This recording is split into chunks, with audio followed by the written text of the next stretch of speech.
So unfortunately, I fell into hype. I hate falling into hype when it comes, especially when it comes to anime. But I kind of feel like this is a great video to make about, because honestly, I had to even rewatch it. This was a pretty good fight. So again, I don't know if I'm gonna call this webtoon fights or anime fights. I'm probably just gonna call it whatever. It'll be in the title of this video. But let's get into it. So today we're gonna talk about what's in a fight.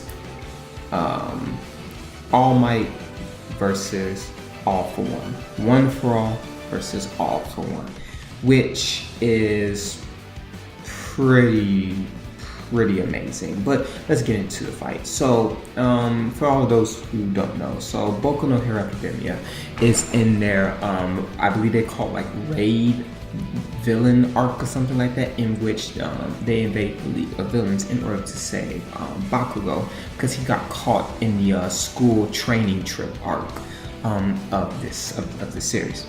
So here we meet the villain called All for One, whose ability, basically how All Might's ability, which is One for All, is basically it gives ability to other people.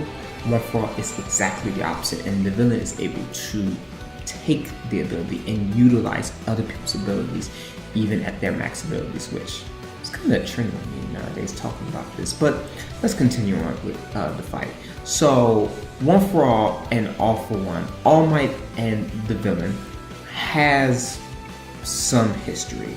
Spoiler alert if you haven't watched it.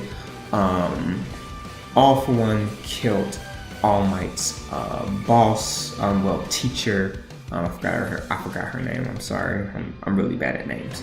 And basically, he intends to do the same thing to All Might, but he wants to do more than just kill All Might. He wants to break the symbol of peace. All Might is the symbol of peace. There's actually a video, and I'm going to leave the link in the description below, called It All Comes Back to All Might. And it is so true, because All Might is the center of this manga and in this anime. And how it ended is absolutely amazing, because of this role that All Might has and how that role has been taken down. It's absolutely incredible. I can't say it for words enough. It was a good move on the author, and it was a good move in the anime. The fact that the result of All Might is the end of All Might was absolutely incredible. But let's continue on with this fight. He meets his nemesis for the first time in a while, and this is probably the only time All Might has to defeat All for One, to defeat the main boss of the League of Villains, to defeat the arch enemy that he has been waiting to meet for the longest. This is not a battle. This is not a battle just for it to be a battle. This is a battle for revenge. This is a battle for honor. This is the battle of ideals, which is what this fight comes down to. Because honestly, this fight didn't have that much action.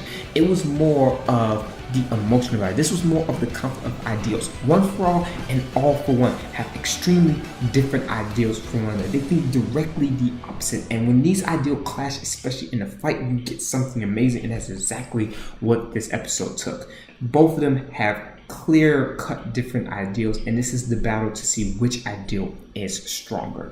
And another thing, it's amazing too, because All for One has more advantage than All Might. Even though All Might has the strongest quirk, he still has an advantage overall. One for All has an advantage over One for All. I'm gonna get them confused a lot in this video, so I apologize in advance.